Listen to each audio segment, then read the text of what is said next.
Hi, I'm Dean DiMarzo. And I'm Tori DiMarzo. And this is Relatively in Tune, where we talk to creative people and the people close to them. And our guest today is Tori DiMarzo. Oh. Look at her. Let's try that again. And our guest today is Tori DiMarzo. Yay. And her grandma, Lee Walters. So, Lee, why don't you tell us a bit about yourself? Well, I was born a long time ago. We're in 1937, and that was a wonderful year.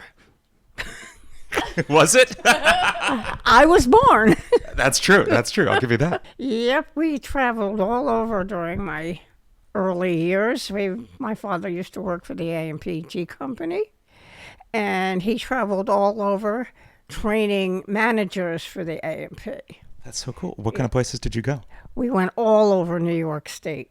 Usually stayed about 3 to 5 months each. Wow. Yeah, we kept moving, different apartments, different. Oh boy, really a lot. I went to school in different places. You would not believe how many different places. Bringing it to Tori, what's the first thing you remember Tori doing? What's the first thing? Crying. Maybe creatively, not like. Let's narrow it down. Not when I was then. born. Yeah, I was trying to Or I guess we should give them a little context, right? Of like, this is my grandma. My grandma raised me, basically.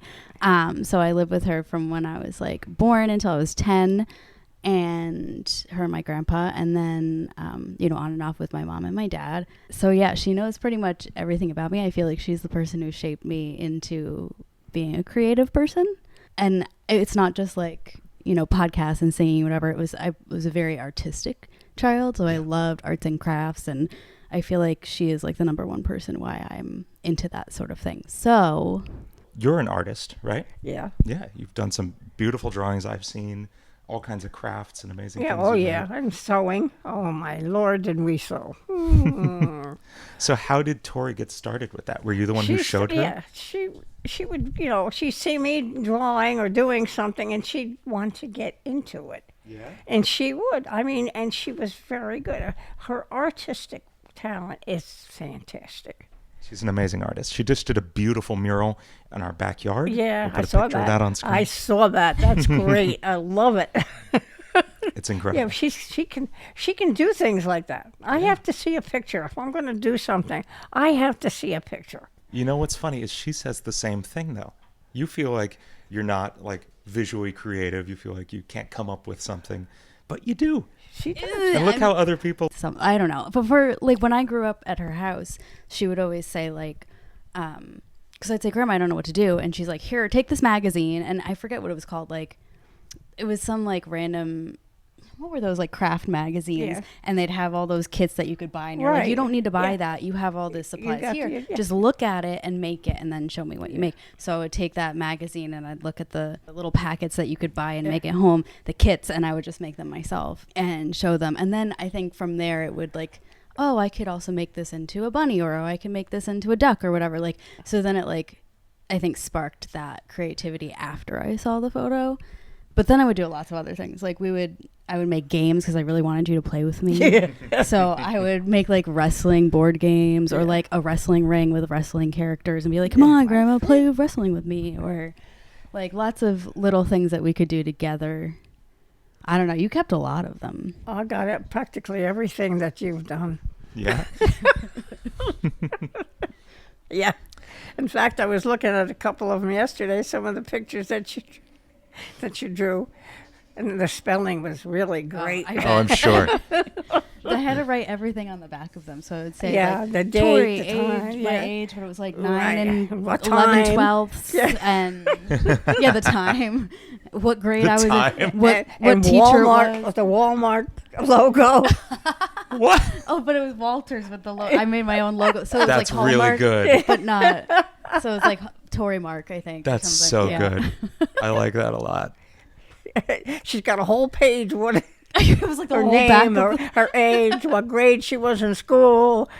the whole back of the paper was Right. like an essay of everything about me. That's adorable.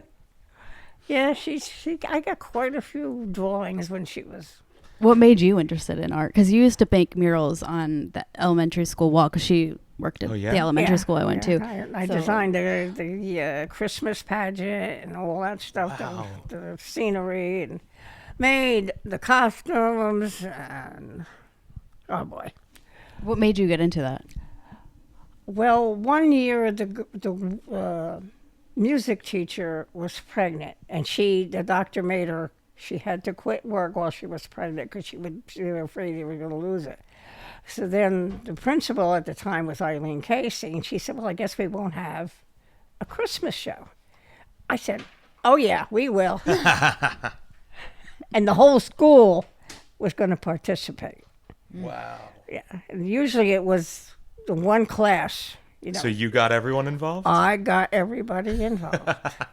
Teachers, kids, music, all that stuff. That's amazing. But then you continued on with it, right? Because I remember, like, when I was in the Christmas plays and stuff, that I would hold your artwork.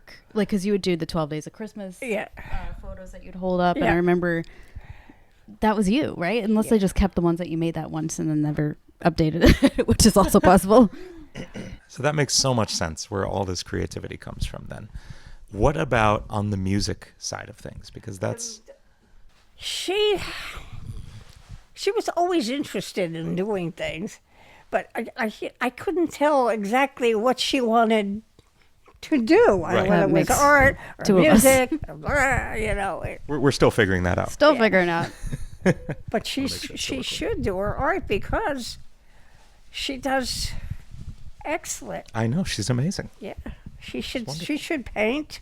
I mean, I used to sing at my tree at your house because I had a tree with a swing on it, and I remember going out there when I was little with like one of those little karaoke. In fact, I was looking at those pictures the other day with her tree. Yeah. We watering the tree, and the tree and finally we had to cut it down because something was wrong with it. But Grandpa made me a swing out there, and so I'd take my little karaoke machine with the tape player in it, and I would sing out there when I was little, and then as I got older I would sing out there, and I was like, oh, no one can hear me here, even though you're literally right there. And then I remember singing, and sometimes the neighbors, who were my best friend at the time, would clap and be like, woohoo. And I remember, like, I don't know that I lived with you by the time I got into music. I think I had moved in with my mom at that point, and then started taking guitar lessons, and then wrote my own songs and stuff like that. Like I recorded some stuff. Like we had a tape player at your house, and I remember recording a few songs on the tape player. But I probably have that tape someplace. Probably.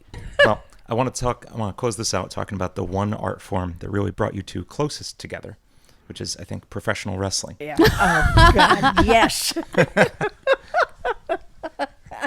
Bam Bam Bigelow.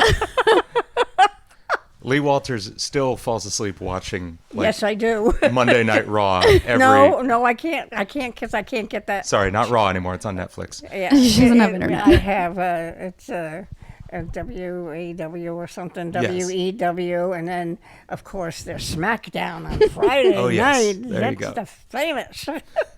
She used to yell at the TV. She still yells at the TV. Yes, yes, she does.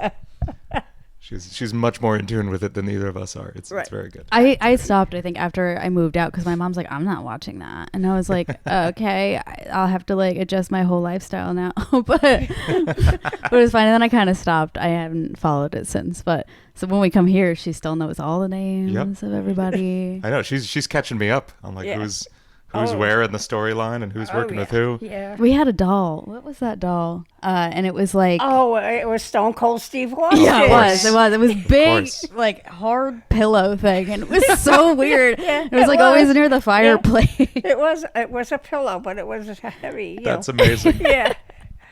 I don't know what happened to that. I don't either. I'm kind of glad we don't. Yeah, that was good.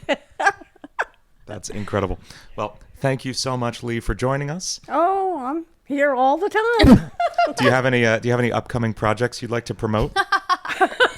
Not really. No, that's okay. That's okay. You create little artwork pieces for, what is it, the dollar store down the street or something? Yeah, down the street. There's a lady down there that I used. The first thing I did was a St. Patty's Day gremlin, or what the heck. what the heck it is. A leprechaun, yes. Yeah, leprechaun, yeah. A gremlin, St. so it Patty's looked like Day a gremlin. Very nice. Well, thank you so much for joining us. Thanks all of you for watching. I've been Dean DiMarzo. And I'm Tori DiMarzo. And we'll see you next time. Bye-bye. Bye. That was fun. Crazy.